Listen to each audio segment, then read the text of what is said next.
الرحيم ولا تأكلوا أموالكم بينكم بالباطل وتدلوا بها إلى الحكام لتأكلوا فريقا من أموال الناس بالإثم وأنتم تعلمون يسألونك عن الأهلة قل هي مواقيت للناس وليس البر بأن تأتوا البيوت من ظهورها ولكن البر من اتقى وأتوا البيوت من أبوابها واتقوا الله لعلكم تفلحون وقاتلوا في سبيل الله الذين يقاتلونكم ولا تعتدوا إن الله لا يحب المعتدين واقتلوهم حيث ثقفتموهم واخرجوهم من حيث اخرجوكم والفتنة اشد من القتل ولا تقاتلوهم عند المسجد الحرام حتى يقاتلوكم فيه فإن قاتلوكم فاقتلوهم كذلك جزاء الكافرين فإن انتهوا فإن الله غفور رحيم وقاتلوهم حتى لا تكون فتنة ويكون الدين لله فإن انتهوا فلا عدوان إلا على الظالمين الشهر الحرام بالشهر الحرام والحرمات قصاص فمن اعتدى عليكم فاعتدوا عليه بمثل ما اعتدى عليكم واتقوا الله وَاعْلَمُوا أَنَّ اللَّهَ مَعَ الْمُتَّقِينَ صدق اللہ مولانا العظیم۔ اللہ تعالیٰ نے رمضان کے اور احکام کے بعد مال حرام سے بچنے کا حکم دیا ہے، اس لیے کہ ماقبل میں دعا اور رمضان کا بیان ہے، اور دعا کی قبولیت میں بھی مال حلال شرط ہے، اور رمضان کی قبولیت میں بھی سحر و افطار میں مال حلال ہونا چاہیے۔ اس لیے اب ایک اور حکم دیتے ہیں مال حلال کا، وَلَا تَأْكُلُوا أَمْوَالَكُمْ بَيْنَكُمْ بِالْبَاطِلِ، نہ کھاؤ مال آپس کے بالباطل، حرام طریقے سے، غلط طریقے سے، ناحق کسی کا مال دبا کر نہ کھاؤ۔ وَتُدْلُوا بِهَا إِلَى الْحُكَّامِ، اور نہ لے کر جاؤ ان کو حکام کے پاس، حکمرانوں کے پاس، قاضی کے پاس، صاحب اختیار کے پاس مالوں کا مقدمہ نہ لے کر جاؤ، یعنی ناجائز مقدمات۔ لِتَأْكُلُوا فَرِيقًا مِّنْ أَمْوَالِ النَّاسِ بِالْإِثْمِ، تاکہ تم کھاؤ ایک حصہ لوگوں کے مال کا گناہ کے ساتھ۔ وَأَنْتُمْ تَعْلَمُونَ، تمہیں پتہ بھی ہے کہ تم ناحق ہو اس میں۔ اس سے ایک بہت اہم بات پتہ چلی کہ اگر جھوٹے مقدمے میں قاضی فیصلہ بھی دے دے کہ یہ مال فلاں کا ہے، جج فیصلہ دے دے، پھر بھی وہ اس کا نہیں بنتا، اسی کا جو اس کا اصل مالک ہے۔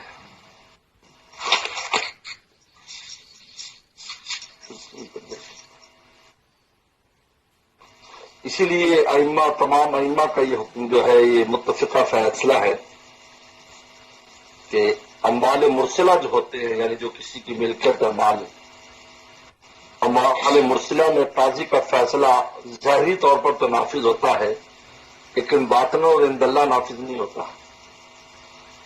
لہذا رسول اللہ صلی اللہ علیہ وسلم کی صاف روایت ہے، آپ نے ارشاد فرمایا کہ بعض لوگ کہا کہ میں بھی ایک انسان ہوں، تم میں بعض لوگ اپنی بات بیان کرنے میں زیادہ لسان ہوتے ہیں، زیادہ وہ زبان کے دھنی ہوتے ہیں، جس کی وجہ سے میں اس کے حق میں فیصلہ کر دیتا ہوں، لیکن میرا اس فیصلہ کرنے سے بھی وہ مال اس کے لیے حلال نہیں ہوگا۔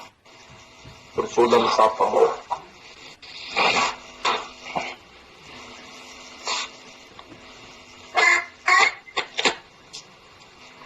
لیکن عقود جو ہے نا، عقود سے مراد خرید و فروخت ہے، نکاح طلاق کا مسئلہ ہے۔ عقود میں اگر کوئی جھوٹا مقدمہ بھی کرتا ہے مثلا گواہ پیش کر دیتا ہے اور قاضی فیصلہ کر دیتا ہے، بس اس نے کہا کہ میں نے یہ زمین خریدی تھی، اتنے پیسوں کی خریدی تھی، پیسے بھی وہاں کے مطابق یہ مناسب ہے جو،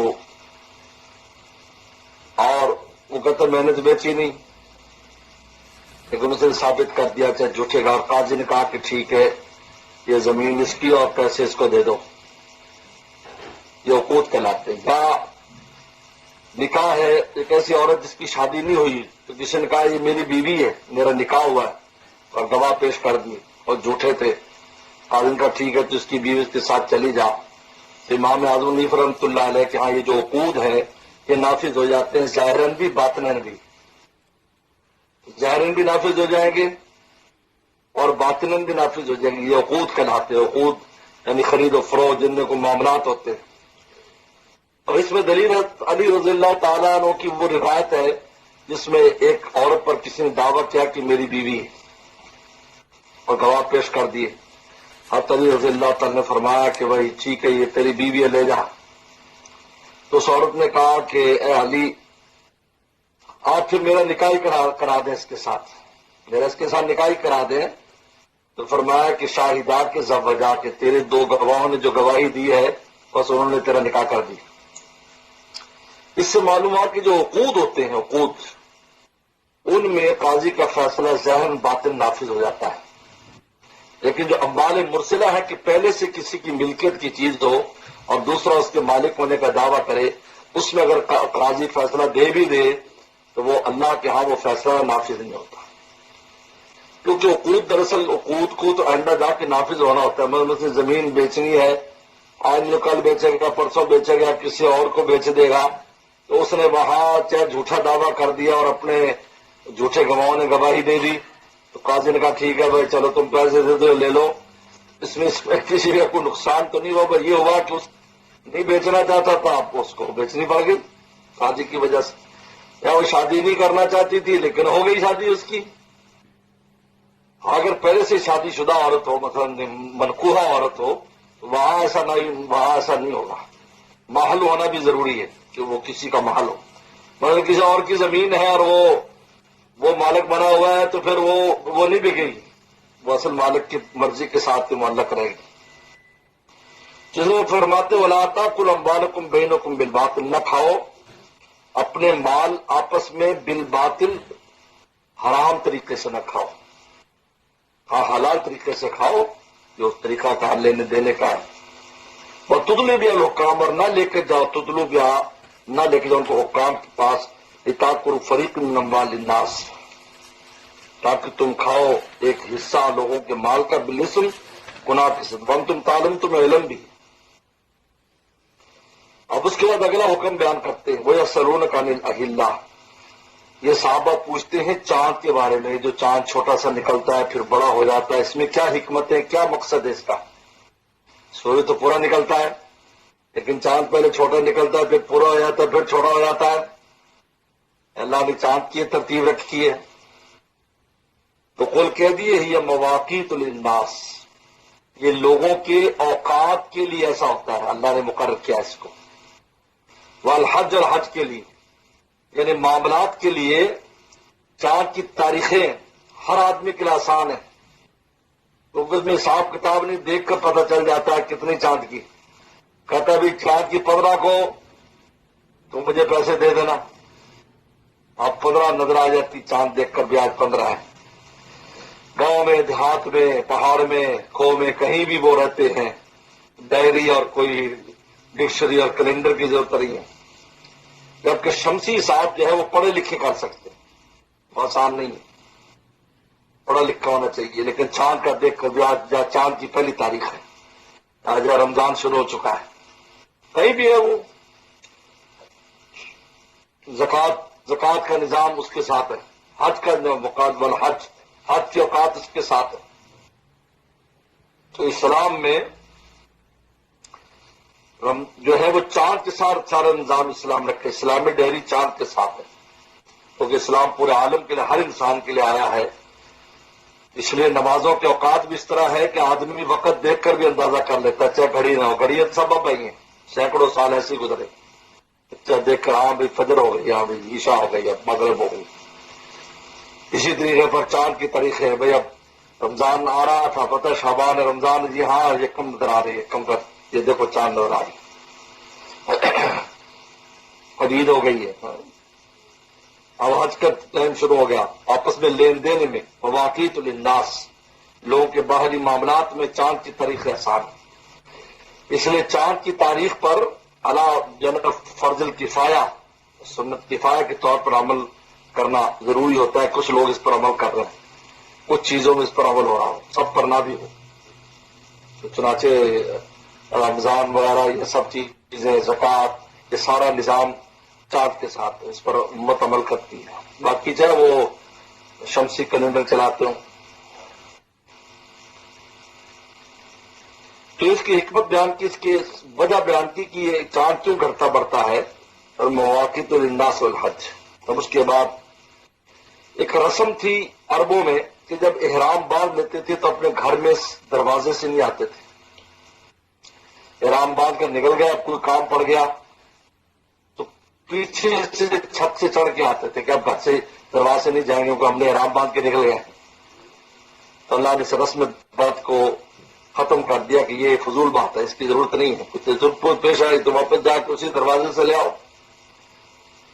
تو چونکہ حج ہی کے احکام سے متعلق چل رہا ہے، اس لیے اللہ تعالیٰ نے یہ ایک رسم بد کا خاتمہ کیا۔ لیس البر بانتاط البیوت من ظہورہا، یہ نیکی نہیں ہے کہ تم گھروں کو آؤ پیٹھ کی طرف سے، کہ پیچھے سے چھت سے چڑھ کر کے جب احرام باندھ لیا ہے۔ عبد اللہ نے آباد ولکن البر من اتقی، بلکہ نیکی ہے تقوی، تقوی اختیار کرنا، ان چیزوں سے بچنا جو واقعتاً احرام کے خلاف ہے، اس سے بچنے کا نام تقوی ہے۔ کہ تم نے احرام باندھ لیا تو احرام کی پابندی کرو، گھروں میں آنے جانا اس سے کوئی فرق نہیں پڑتا۔ وَأْتُوا الْبُيُوتَ مِنْ أَبْوَابِهَا، اور گھروں کو آؤ ان کے دروازوں سے۔ وَاتَّقُوا اللَّهَ لَعَلَّكُمْ تُفْلِحُونَ، اور تقوی اختیار کرو تاکہ تم فلاح پا جاؤ۔ اس لیے کہتے اس میں کہا کہ وَأْتُوا الْبُيُوتَ مِنْ أَبْوَابِهَا میں مفسرین نے لکھا ہے کہ اس میں اللہ تعالیٰ یہ اشارہ بھی دے رہے ہیں، بتا رہے ہیں کہ ہر کام کو اس کے طریقے سے کرنا چاہیے، جس طریقے سے اللہ تعالیٰ نے اس کام کا طریقہ رکھا۔ دوسرے طریقے جو لوگ اختیار کرتے ہیں کہ بھائی ادھر سے، جیسے اللہ نے مال کے اسباب، مال کمانے کا طریقہ رکھا ہے، رزق کیسے کمانا ہے۔ اب لوگ چاہتے ایسے ہاتھ مارے کہ رات کو وہ سیٹ بن جائیں، تو ایسا ہوتا نہیں ہے۔ جو بنے ہیں وہ بعد میں ایسے مٹے ہیں کہ ان روٹی کے نان روٹی کے لالے پڑ گئے۔ جی وَأْتُوا الْبُيُوتَ مِنْ أَبْوَابِهَا، ایک اصول بتلا دیا، ہر کام دروازوں سے آؤ، مکانوں میں، یعنی ہر کام کو سلیقے سے کرو۔ اس کے بعد پھر ایک اور حکم یہ بھی حرم سے متعلق ہے، اور یہ صلح حدیبیہ کا بیان ہے کہ صلح حدیبیہ میں جب حضور صلی اللہ علیہ وسلم ذی میں 6 ہجری کو ذی میں آپ احرام باندھ کر آئے، تو ذی کا جو مہینہ ہے یہ حرمت کا مہینہ ہے، اس میں عرب لڑائی نہیں لڑتے تھے، یہ حرمت کا مہینہ ہے، ذی الحج، محرم اور رجب۔ تو حضور صلی اللہ علیہ وسلم نے کوئی خواب آیا تھا، آپ عمرہ کر رہے ہیں، تو آپ نے صحابہ سے لیا ابھی ذی میں چلتے ہیں، اس میں لڑائی نہیں ہوتی، کوئی عرب لوگ لڑائی نہیں کرتے، احرام باندھ کر آئے لیکن وہ لڑائی کے لیے تیار ہو گئے، اور حضور صلی اللہ علیہ وسلم نے صلح حدیبیہ کر لی اور واپس تشریف لے کر ان کا اگلے سال آنا۔ آج جب اگلے سال تیار ہوتا ہے تو صحابہ کرام کو دو چیزوں میں بڑا اشکال اور بڑا وسوسہ کیا کرے۔ ایک تو یہ کہ دوبارہ اگر انہوں نے لڑائی کی تو یہ حرمت کا مہینہ ہے ذی قعدہ، اور یہ تو ہے اگر حرم سے پہلے لڑائی ہوئی تو مہینہ زمانہ جو ہے وہ حرمت والا، احترام والا، اور اگر حرم میں جا کر ہم سے لڑائی کی، ہم مکہ پہنچ لڑائی کی تو زمین بھی حرمت والی، تو ہم کیا کریں گے۔ اس پر اللہ تعالی نے یہ احکام سارے نازل فرمائے کہ حرمت اگر اگلے بھی حرمت کا خیال رکھیں گے تو تمہیں اس وقت طریقہ اولا حرمت کا خیال کرنا ہے. اگر اگلے حرمت کا خیال نہ رکھے تو تمہیں کھلم کھلا لڑنے کی اجازت ہے. پھر نہ زبان کا پہل کی، لیکن پہل وہ کرے، تم نے نہیں کرنی. ابتدا بالقتال تم نے بالکل نہیں کرنی. لیکن اگر وہ انہوں نے احترام نہیں کیا، زمانے کا احترام نہیں کیا، زیقاتہ کا، زمین حرم میں گئے تو زمین کا احترام نہیں کیا، وہاں لڑائی کے لیے اترا ہے، تو بس پھر تم نے بھی اس کا خیال نہیں کرنا ہے، نہیں کہ تم وہاں مار کھاتے رہو. اور کیا تم ان کے ساتھ جیسا وہ سلوک کرے ویسے تم نے سلوک کرنا ہے. یہ اللہ تعالیٰ نے دو حکم بیان فرما دی. تو یہ بھی حرمین سے متعلق ہے اور وہ بھی عمرے کے موقع پر، اس لیے اس کا بھی حج کے گویا کہ حج کی آگے تفصیلات آ رہی ہیں. یہ بھی حج کا ایک ابتدائیہ ہے، تمہید ہے حج کے احکام. وقاتلوا فی سبیل اللہ، یہاں سے شو وقاتلوا، قتال کرو اللہ کے راستے میں، الذین یقاتلونکم، ان لوگوں سے جو تم سے لڑے، ولا تعتدوا، ولا تعتدوا، اور تم حد سے نہ بڑھنا. حد سے بڑھنا مراد ہے تم خود نہ لڑنا، اگر وہ لڑے ہیں تو پھر تم رعایت نہ کرنا. ان اللہ لا يحب المعتدین، اللہ حد سے بڑھنے والوں کو پسند نہیں کرتے. اقتلوہم ہے ثقیف، جب وہ اگر لڑائی پر اترا ہے پھر مارو ان کو، قتل کرو ان کو، ہے ثقیف، تم جہاں سے ان کو پاؤ. اخرجوہم من حیث اخرجوکم، نکالو ان کو وہاں سے جہاں سے ان نے تمہیں نکالا ہے. اگر مکہ شریف میں کریں تو بس تم بھی پھر ان کو مکہ سے نکال باہر کرنا، جس طرح ان نے تم کو مکہ سے نکال باہر کیا تھا. تو قرآن اللہ نے کہا والفتنۃ اشد من القتل، کہا کہ فتنہ قتل سے زیادہ بدتر ہے. فتنہ یہ جو شرک کر رہے ہیں مکہ شریف میں، خانہ کعبہ میں بت رکھے ہوئے ہیں، لوگوں کو اللہ کے راستے سے روکتے ہیں، حضور صلی اللہ علیہ وسلم سے روکتے ہیں، یہ جو فتنہ ہے یہ حرم میں قتل کرنے سے زیادہ بدتر ہے. زیادہ تم اگر قتل کر دو گے تو وہ تو حق بات پر تم قتل کرو گے، وہ تو قتل ہی ہوگا. لیکن یہ جو فتنہ کر رہے ہیں کہ آپ پر شرک کر رہے ہیں اور بت اللہ کے گھر میں رکھے ہوئے ہیں، یہ اس سے زیادہ بدتر ہے. والفتنۃ اشد من القتل ولا تقاتلوا، یہ تو تھا زمانہ، اس محترم زمانے میں نہ لڑنا جب تک وہ نہ لڑے. اور محترم زمین ولا تقاتلوہم عند المسجد الحرام، دیکھو مسجد حرام کے پاس بالکل ان سے قتال نہ کرنا، حتی یقاتلوکم فی، جب تک وہ تم سے نہ لڑیں. فإن قاتلوہم، اگر تم سے لڑے فقتلوہم، قتل کرو ان کو. کذالک جزاء الکافرین، یہی کافروں کی جزا ہے. فإن انتہوا، اگر وہ رک جائیں، اگر وہ کہیں ہم بس اب نہیں لڑتے، فإن اللہ غفور رحیم، بس اللہ تعالیٰ معاف کرنے اور رحم والے. تم بھی بس پھر اللہ اگر توبہ کر لیں تو بس پھر ان کی توبہ قبول ہے، یعنی کہ پچھلے بدلے لینے شروع کر دو تم. جس طرح فتح وقع کے موقع پر صحابہ نے کہا پوچھیں گے ہم نے جو جس نے ایسا کیا، الیوم یوم الملحمہ، جنگ کا دن ہے، تو فرمایا کہ نہیں، یوم المرحمہ، آج رحمت کا دن ہے، معافی کا دن. تو بہرحال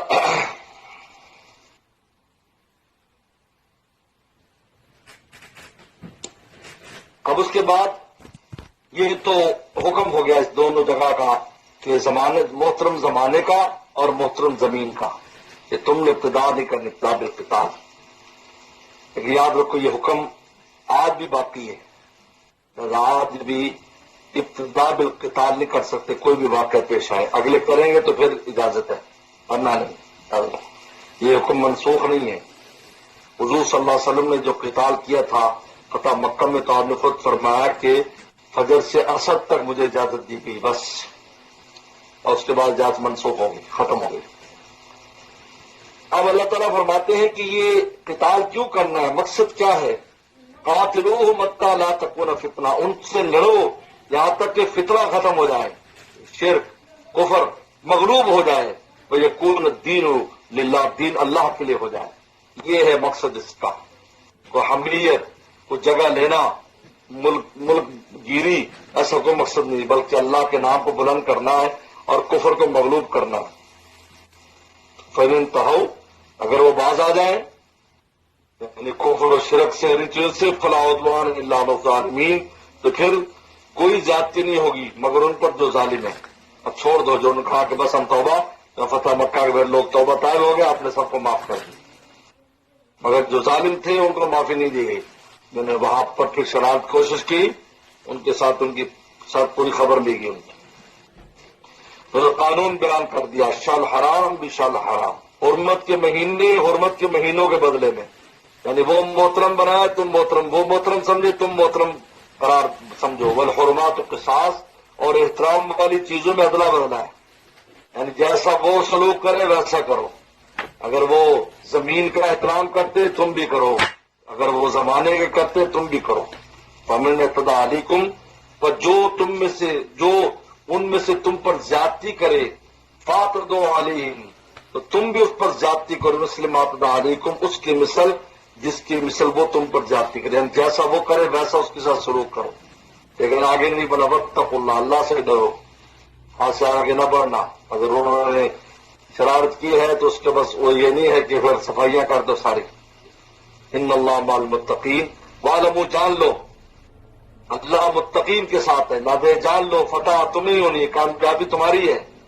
باوجود ہے کہ ان احکام میں بظاہر دبتے نظر آؤ گے، قوت شوکت کے باوجود تم نے صلح حدیبیہ کر لی، پھر لڑائی کے اندر جنا خود ابتدا بالقتال نہیں کیا، اس کو تم یہ نہ سمجھنا تمہاری کو کمزوری ہے، تمہارا نقصان ہوگا.